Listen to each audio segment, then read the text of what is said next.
আসসালামু আলাইকুম viewers, welcome to my another video. আজকের ভিডিওতে আমরা জানবো ভাইটাসাইন কি, ভাইটাসাইন কয়টি এবং হু রিকমেন্ডেশন অনুযায়ী এই ভাইটাসাইনের যে নর্মাল টেম্পারেচার এটা কত।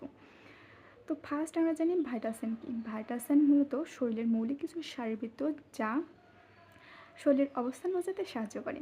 ভাইটাসাইন মূলত আমরা চারটা ধরে থাকি। ফার্স্ট হচ্ছে body temperature, pulse rate, respiratory rate এবং হচ্ছে ব্লাড প্রেশার।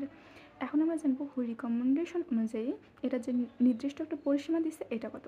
তো বডি টেম্পারেচার হচ্ছে 36.5 ডিগ্রি সেলসিয়াস থেকে 37.5 ডিগ্রি সেলসিয়াস। আর এটা যদি ফারেনহাইটে হয় তাহলে 97.7 ডিগ্রি থেকে 99.5 ডিগ্রি ফারেনহাইট।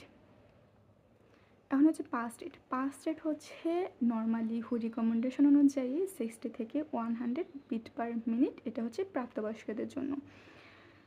এখন রেসপিরেটরি রেট হচ্ছে 12 থেকে 20, এটা বিট পার মিনিট। এটা হচ্ছে প্রাপ্তবয়স্কদের জন্য। এবং হচ্ছে ব্লাড প্রেশার হচ্ছে 120 to 80 মিলিমিটার অফ মার্কেরি।